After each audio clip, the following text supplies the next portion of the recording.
to tape from the mountains of West Virginia.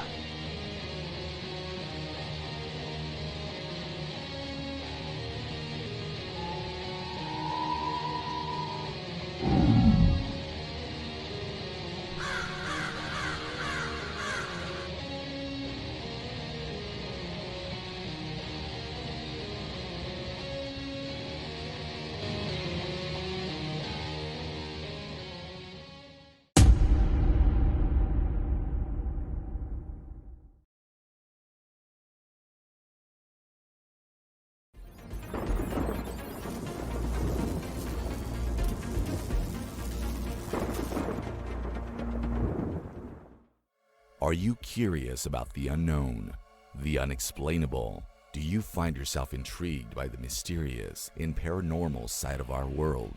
Join us on an adventure into the world of inexplicable discoveries and investigations that may someday give us a final answer as to what may be behind the veil of reality. Then it's time to turn your pods up, because we're live to tape from the mountains of West Virginia. It's time once again for Let's Find Out with co-host Diego. The universe is waiting for you. Live to tape from the mountains of West Virginia, it's another episode of Let's Find Out with co-host Diego. Thank you for taking this journey with me on this episode of Let's Find Out. Our guest is the creator of the Association of Ishtar. He started with the series in 2018 and published his first set of books in 2021. He also brings you a comic book story about steampunk astronauts on an adventure of mystery and discovery as they unveil the secrets of an ancient space station. That's the exciting world of Journey to Elysium. We're going to be covering all this plus more. Please welcome to Let's Find Out author, creator, and master of all things steampunk, Bonsart Bokel. Bonsart, my friend, welcome to Let's Find Out. It's great having you on tonight. Yes, thank you for having me. Greetings from the Netherlands, everyone. And happy holidays. I hope you're going to have a wonderful time with friends and family at the end of this year. This is a great gift because you're actually my first guest from the Netherlands. And no, that's pretty exciting. Yeah. Well, I hope I won't disappoint then. No, not at all. I've been watching your videos, and disappointed would not even be a word I would use. First of all, congratulations on a very successful Kickstarter with Journey to Elysium. Stunning artwork and looks to be a great story. Thank you. My friend, before we dive into Journey into Elysium, let's get a history about the Association of Ishtar back starting in 2018. As with all great works and projects, there's always a backstory. For us who are new to your projects, what is the Association of Ishtar? So there's a long backstory to that, matter of fact. So in about 2012, I got into steampunk. Before that, I already did some writing in Dutch, mostly fantasy science fiction. And then I kind of got into steampunk. And I really wanted to explore the scene, so I started a blog called Tupperware Steampunk.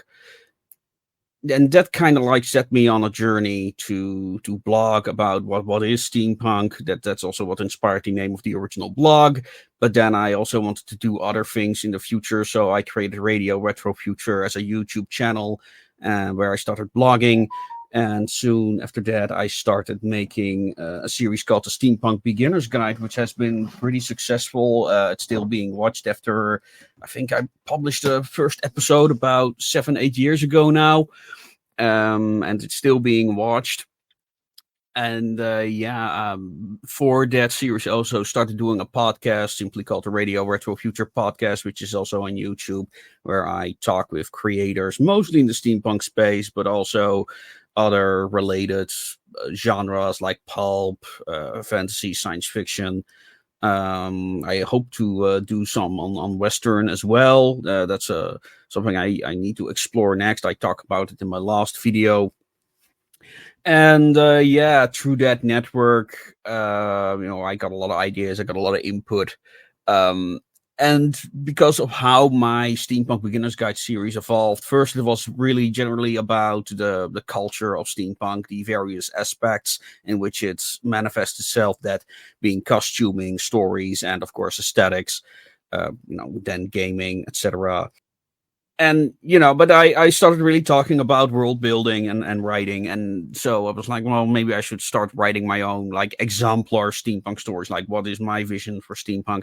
And that became the Association of Ishtar, starting with a short story called S36 the Call Girl, and that laid the foundation for the whole thing.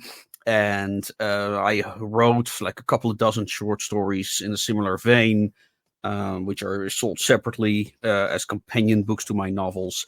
But before I wrote my first novel, I showed these short stories to some publishers and said, well, we love the short stories, but because they're written in a very unique format, that being files that are compiled by the Association of Ishtar itself, so it's also kind of like a role-playing game that way.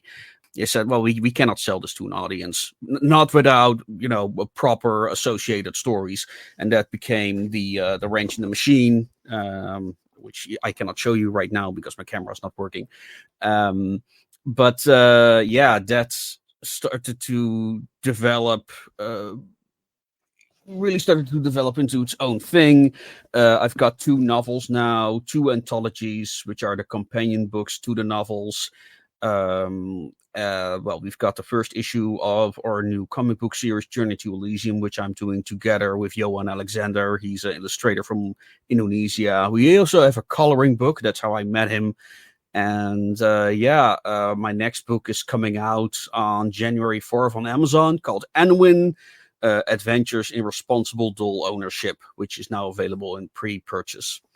And now I heard you earlier say this. One of the questions that I was going to ask you, I'm in your world now, and you are the person to ask this. I'm talking about the series of videos that you have on your YouTube channel to help educate those to learn more about what steampunk is all about.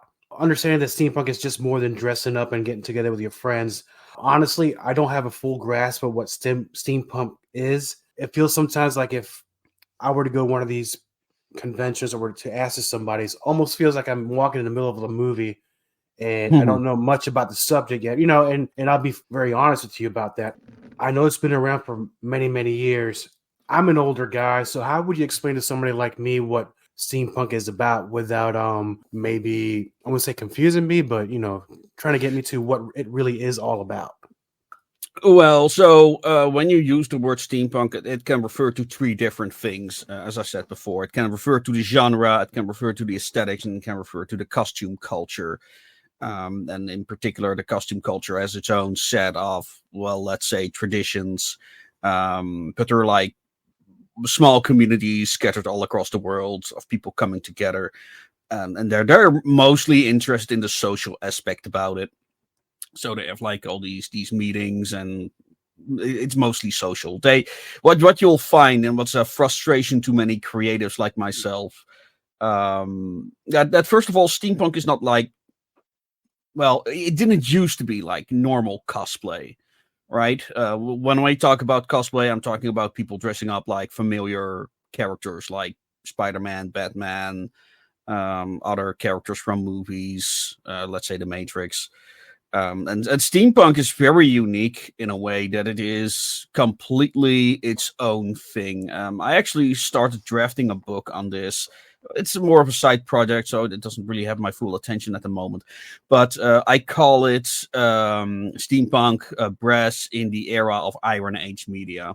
And for those who don't know what the Iron Age of comics is, or rather the Iron Age of creators, is this idea that we're currently living in an era of self-publishing, kind of like you had the Silver Age of comics, the Golden Age of comics, and now we have the Iron Age, which is mostly all these self-published authors, many of whom outperform like established brands like Marvel and DC. Now, that's not a high bar at the moment, but still, that was unthinkable 30 years ago. And I think steampunk, my thesis is that steampunk falls into that same vein, this self-created grassroots movement in pop culture that is heavily inspired by, the romantic futurist of the 19th century, H.G. Wells, Jules Verne, the pulp stories in some regards, but also modern pop culture. If I would have to describe the steampunk aesthetic in particular, it's a melange of history with modern pop culture tropes. So you have Iron Man, but his entire outfit is based on 19th century technology. And the same goes for Batman and all these versions you can find. There are 19th century versions of Star Wars characters. So for me, the relationship between in a way, steampunks are really the antiquarians of pop culture, as they also love to, at least the writers, the creatives love to refer to like archaic pop culture icons and obscure histories that, well, used to be a very common thing in the 19th century, but are forgotten now, like electric cars. Everyone thinks that electric cars are something of the last 30 years, but no, the first cars were all electric. Just to name a few things. So yeah, it's there's so many ways in which steampunk can be expressed. It can be done through taxidermy or paintings, or making strange vehicles. I used to be part of the costume community, not so much anymore. I do have costumes. Many of the characters in the books are actually inspired by costumes that we've created. Yeah, does that clarify some things? Thank you. That's very helpful. Which brings me to one of the reasons why we are here with the project of Journey to Elysium. You had a long process of starting a Kickstarter. How did you start that? And when I ask you how did you start that, what's been the most challenging part about a Kickstarter? Finding your audience, promotion, mostly. Like I did some extra schooling in like how do you do Kickstarters, what is the essential parts for Kickstarter, but really finding your audience. Like it's one thing to have the best Kickstarter page you could possibly make, but then it's like, okay, how do you get people to find it and support it? And there are many other challenges, but before any of those matter, you have to find your audience. That's one of the major things. That's one of the most time-consuming things, and that's probably what broke my back. That I'm struggling with right now is that desire to, and yeah, you also have to able to deal with the disappointments, because we had a lot of people dropping off, a lot of backers retracting their pledges. And when you see that happens, like, well, why did they retract their pledges? Did I say something wrong or whatever? So that's something that was very disappointing to see happen this time around. Maybe November was not the best time to do it because especially with Black Friday and stuff like that. But marketing is definitely the most complicated thing. And what people do not understand about Kickstarter is it's not just a page that you put up and people flock to it. You see pages like that where people think, oh, I'm just going to put up a Kickstarter page and then people give me money. No, it doesn't work that way. And yeah, it's really growing that audience. It's really the same thing. The thing about Kickstarter, it's really like, how do I sell myself? It's really just a storefront, and how do you draw people to that storefront? And that's the biggest challenge. Because I noticed you do it not only through social media, but you've also been using the YouTube channel to record these amazing videos. What are the inspirations behind some of these videos? Because they're very well done. I mean, you're out there, you're living the life of the person that you are out there on the camera as. Mm-hmm. Yeah. So the first videos. Well, it goes back to my time at Tupperware Steampunk, where I wanted to do interviews with people, but I didn't want it to be like typical interviews. I actually wanted like to interview their Steam sonas, as it were. So I created this character called Dankard Lexicon, who basically started like interviewing these people, but I had no character for him. So through the interviews and the stories that I wrote behind him, like how did he meet these people, he became kind of like this burglar / hacker, breaking into people's places, going into places where he shouldn't go. And the interesting thing with Dankard Lexicon is that I started having a costume for him. I started having like specialized props for him that would help me during conventions, making recordings, interviewing people live on air, so to speak. and now he's actually a character in Bound for the Sticks, which is the second novel. We have a video called Welcome to Arcology, which is the city that I created for him. And now that's one of the reader's favorite locations in my multiverse in the Association of Ishtar. But yeah, when I made the move to YouTube, I already had the costumes. I had to look. So I started using Denkard Lexicon as this very pedantic, kind of self-important mastermind, explaining to the plebs what steampunk is, and myself, Bonsart Bokel, is kind of like his flunky in the background, doing his editing and then commenting on his stuff. Later on, I also started adding another character called Fitzgerald H. Bendelsmith, a name created by people in my community, who is more on the lore side of things. He does more lore-related stuff, and I use his voice currently to explain the stories behind my world. It's a new series that I call The World of Atlas. He also has his own costume. A funny thing, it was actually supposed to be a new costume for Denkard Lexicon. It was too mercenary-like. So that's how Fitzgerald came to be. And yeah, so I really integrated. That's how I integrated all my costumes and characters into the stories. Now, going back to when I first introduced you on the show, you started doing some of these things back in 2018, and then you published your first set of books in 2021. Did you imagine yourself having this far of a reach as far as these projects just keep moving forward, with the videos, new series? Did you ever imagine it would blow up like this? Well, blown up. I have yet to sell more choice of words, but I'm sorry. Yeah, I get what you mean, but who knows? It's something that I work on, but so far people keep coming back for the new books. People who supported previous Kickstarters have returned for the latest Kickstarter. So I'm doing something right. It's great to go to a convention and then you return and then you meet people you met previously and they buy all your books right away.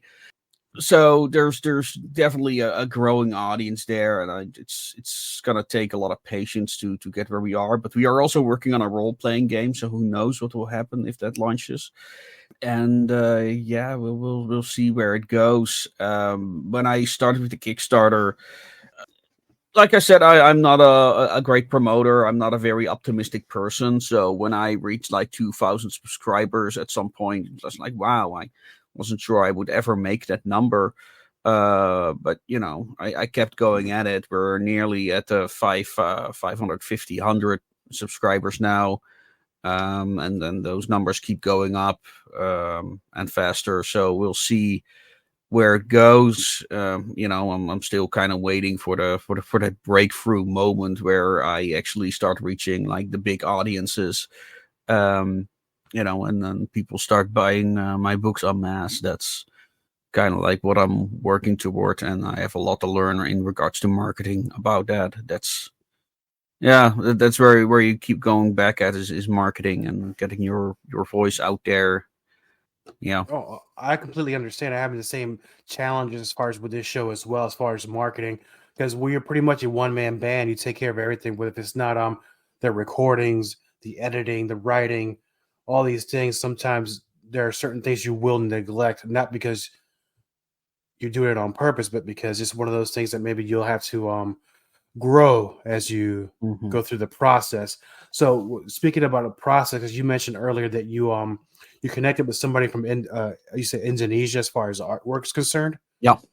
So how's that process like when you're writing a book and you're trying to give somebody the vision of your characters, how they should dress, how they should look, the machines, the cities? How does that collaboration go? Johan Alexander was with the project from the first moment onward. We have very similar interests in that regard, very similar vision.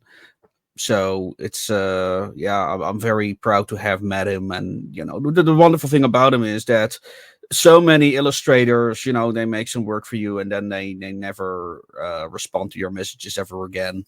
That's, I'd say, about 90% of illustrators that I've worked with. Wow. Yeah, that's the reality of it. Finding hardworking illustrators is very difficult. And Johan is just a workhorse. He keeps on producing for himself, for me. He did all the illustrations for Enwin. I gave him a lot of freedom for Enwin. But I also make a lot of sketches. Currently, we're working on the Casket Girls, which is more of a military side story set in the same universe. And I made the concepts for the robots. So he had like a clear image of what I wanted and how I wanted them. And like I said, sometimes I give him a lot of freedom. I'm like, oh, wow, this looks amazing. Don't change anything. Other times we go like back and forth, like, oh, no, I want this pose. I want this change. Like we're doing that for the cover of the Casket Girls right now. It's for many artists, I make like complete Excel sheets with all this information, reference material, historical references, and it's crazy the kind of the details that you're like, oh, we should include that in there as well. And that is what for my first Kickstarter was a coloring book. And one of the rules that I have for that coloring book was that everything needed to look 90% historical and 10% futuristic. That's pretty much the golden rule for most of the series. So that's why everything looks that consistent. And yeah, it's a lot of, sometimes it's a lot of big going forth, but like I said, Johan is a real workhorse. So sometimes I give him a like. Again, and when wonderful, cute illustrations, ideal for the dark era of the year. If you want to, if you're having a bad time, go read Enwin. The images alone will put a smile on your face. And yeah, so it kind of differs per project how we work. What I also done here, I have the anthologies. This is the Arcology Companion, which is the companion to Bound for the Sticks, and 321's Notebook, which is the companion of the Range in the Machine. And these are completely in color. They actually look like files. But I also love sketch work. So just the plain line art. So what we've done is, I just asked people in our community, hey, would you like to have like a crude drawing made by you of your of whatever your vision of the world? And they're included as kind of like sketches made by the associates inside the files. So that's some ways of doing it. No, and I'm looking at, and I know the listeners of Let's Find Out can't see because we do audio, but some of the beautiful artwork that you're showing us or showing me here.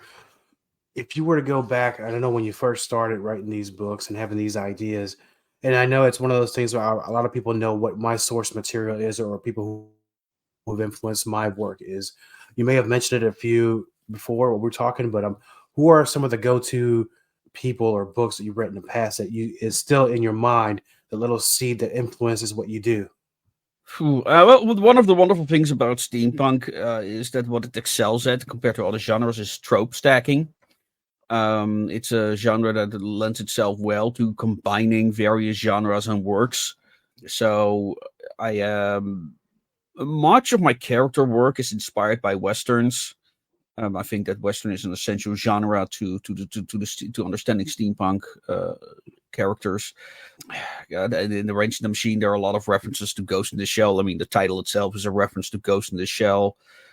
So my definition for the steampunk genre is cyberpunk in the past, by the way, and that I kind of dialed that to 11 in this book. And one of the things that I also wanted to achieve with the Range in the Machine, that kind of started as a kind of like, with my parents, I used to watch like British police procedurals, like A Touch of Frost, Inspector Morse.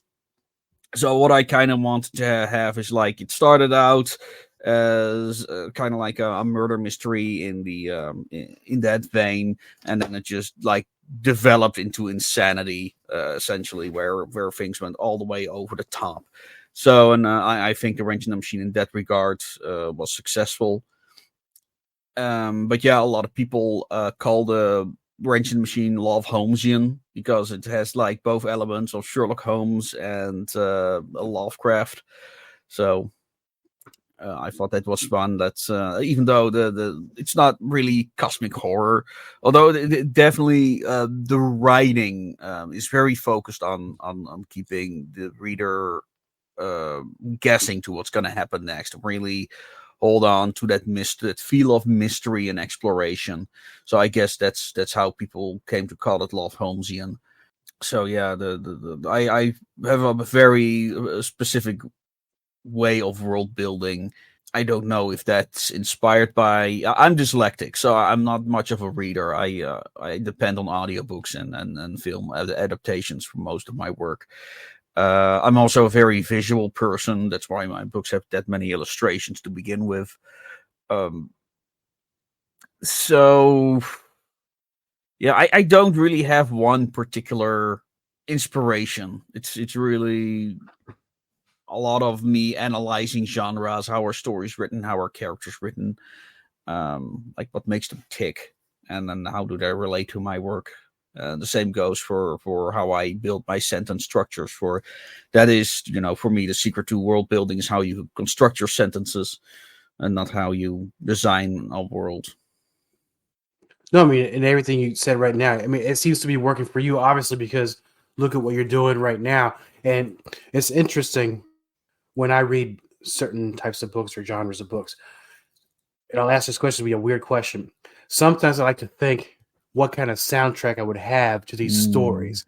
So if from all your collective works right now, let's talk about Journey into Elysium. What kind of soundtrack do you think you could put to that story? Oh dear. Fortunately, I have the honor of meeting Marco Ilianello. He's a former musician in a steampunk band called Clockwork Opera. He's currently very successful musician, making soundtracks for various things. And he made some tracks for me, which is the Archaeology soundtrack, which is in the Archaeology video. It's a bit more orchestral, bombastic. It also really depends on this on the setting and the topic. I love the kind of like dark Western inspired stuff for certain things, for certain adventures. Yeah, it's like because of the how I write. Like every story has inspirations from different genres. Again, like the Wrench in the Machine is very much inspired by like cyberpunk. So I guess something akin to the track of Peaky Blinders. That makes sense to me, I suppose. But yeah, I wish I could answer that question because I really want to commission music for the series, but I struggle with that question myself. I'm sorry, I didn't mean to put you on the spot, but it's one of those things. I guess it's one of those things. Like if I'm reading something, or if I'm reading anything, I have to think what would be playing there. Like if I'm in an 80s setting, would I play, Man Without Hats, or would I play Thompson Twins, or would I play a rock band? It's one of those things that. I get it. Now for Journey to Elysium, I wouldn't know for the first few issues. I guess something a bit more epic, something of a musical or a movie soundtrack, something like that. And for the later issues that take place inside the Elysium structure, it would be, I guess, a bit more tribal. Maybe are you familiar with the Who? This is Mongolian-inspired metal band, something like that. No. Yeah, go look them up. I think they're called the Who, and they do metal with throat singing. I'm a metalhead, but that won't escape me. I will definitely take a look at that tonight, and I want to say a few things here. But before I say that, for the listeners of Let's Find Out, I can tell you a little more about your works, because I know Association of Ishtar.com, but you also have a lot of other things too. If you could run by that, where can they buy their copy of Journey to Elysium? Journey to Elysium, they can either order it through my own web store, which is Bonsart at Gumroad.com. Link is on our website. And you can find my books on most websites as ebooks, paperbacks, mostly on Amazon. And I think I published some of them through Drive to Digital as well, so they might appear on other websites as well. So Amazon is probably the easiest way to find me, but I would prefer if people go to my Gumroad store, which is linked on associationofishtar.com. Excellent. And one of the things I was going to say before I asked you where to find the be able to download or order the physical copies of your books, I've been watching your videos here the last few days, and I'm going to say this, and I find them extremely entertaining, and I really respect the hell out of you, what you do to at least show people to learn more about what it is that you do and about steampunk. And I kind of felt a little bit better by the interview as far as when I was having you on, because I didn't want to ask you really 100,000 questions. You always get asked the same thing, but I really appreciate the educational value of the videos, if I could say that.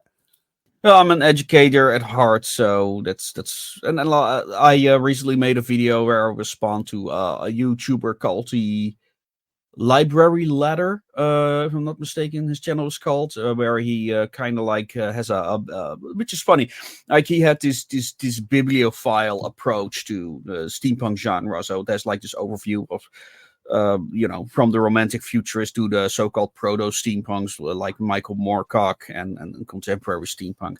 So it was fun to respond to that from a creative's point of view. And that's kind of where I'm at. And I try to, keep things practical and not like with, for example, most of BookTube, as it's called, where they say, well, you got to use show, don't tell. It's like, okay, well, how do you do show, don't tell? Because when I read people who watch videos like that, they have no clue what it is or how it works. That's kind of like a point of frustration for me. So I try to find a way, okay, like, how do I explain this to people? And, it's not the kind of content that people are looking for on YouTube, because like you said, people want to be edutained. They want to be educated and entertained at the same time.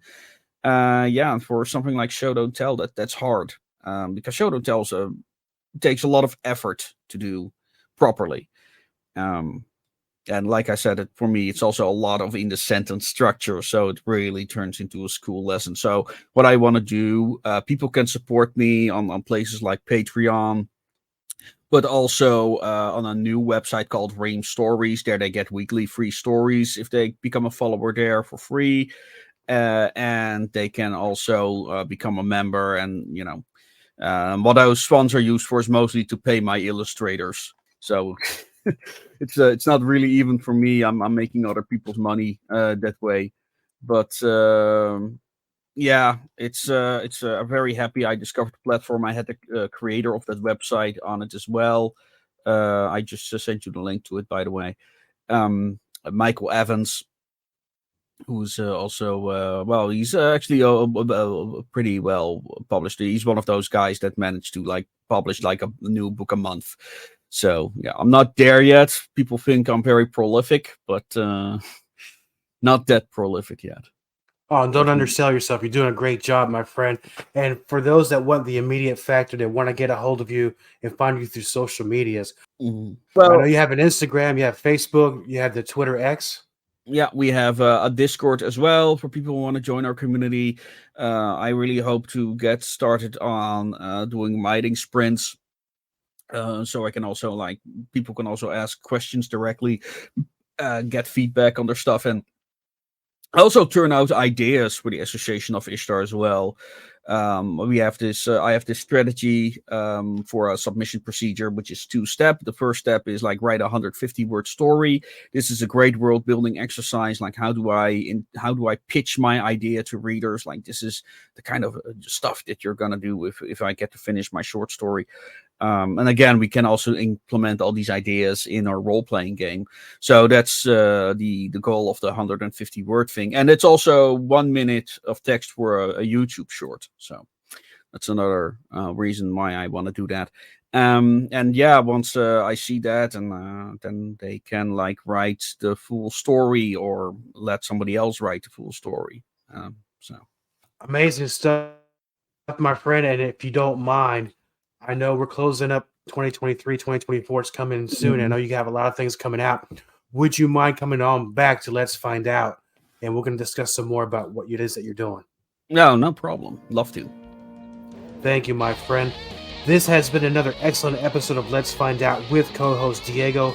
Please check us out on all our social media pages, as well as our YouTube, and we're also on Rumble. Like, share, and subscribe. Thank you for taking this journey with me. Until next time, my friends.